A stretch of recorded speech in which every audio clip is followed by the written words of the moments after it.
In reference to talking about government's role in a free society, you mentioned some of the market failures, and I think that you may have just passed over one that is of utmost importance, and that is of poverty. And in prefacing my question, I'd like to refer to what President Kennedy said, that if a free society cannot help the many who are poor, it cannot save the few who are rich. And to say that, well, we are a government of the people, and when there is a large sector of the people who are hurting, perhaps it is the responsibility of this government of the people to help out. Well, my question is regarding how free are the poor, how free are the unemployed, and how free are those people who are disadvantaged? Right. And so in reference to that, right, what is government's role? Sure. First of all,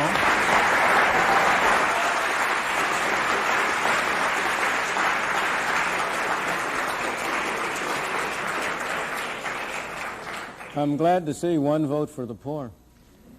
First of all, the government doesn't have any responsibility. People have responsibility. This building doesn't have responsibility. You and I have responsibility. People have responsibility. Second, the question is, how can we as people exercise our responsibility toward our fellow man most effectively? That's the problem.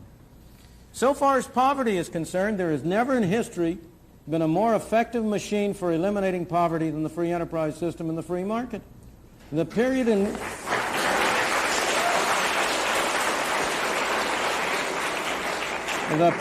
which you had the greatest improvement in the lot of the ordinary man was the period of the 19th and early 20th century. Those of us in this room are the heirs of that.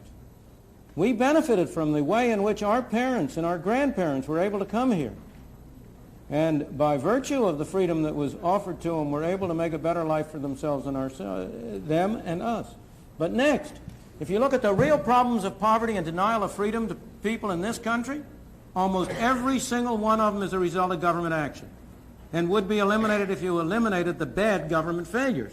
Let me be precise and specific.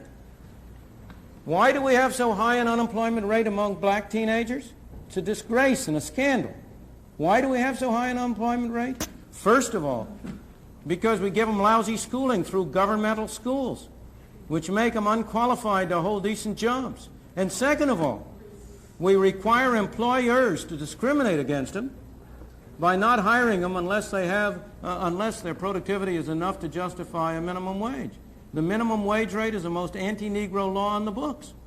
And it's an anti-Negro law because it precisely, having first not enabled the young blacks to have a decent schooling so that they can have productivity, we next deny them the on-the-job training that they might get if you could induce employers by being able to hire them for relatively low wages to give them on-the-job training that would make them qualify for higher payment and higher productivity.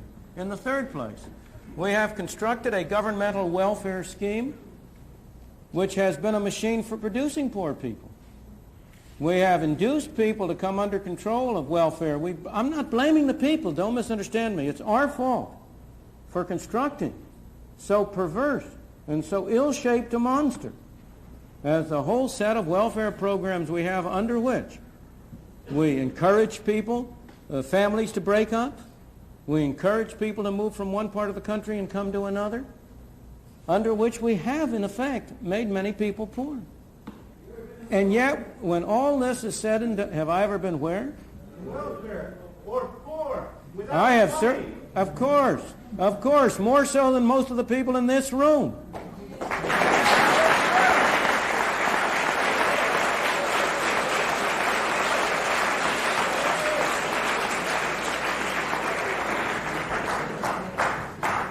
How many of you have worked a 12-hour day and gotten paid 78 cents? But let me go back to but you know that's all irrelevant. Is there one of you who is going to say that you don't want a doctor to treat you for cancer unless he himself has had cancer?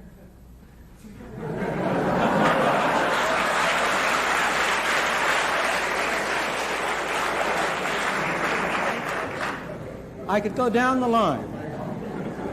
But when all is said and done, while there are people in this country who are worse off than other people, by and large, even the poorest people in this country are relatively well off compared to the conditions in many other countries in the world.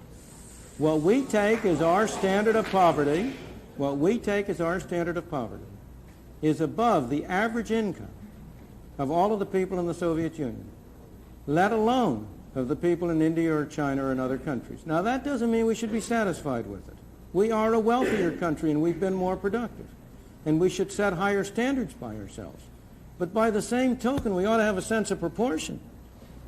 And we ought to recognize both the source and the problem.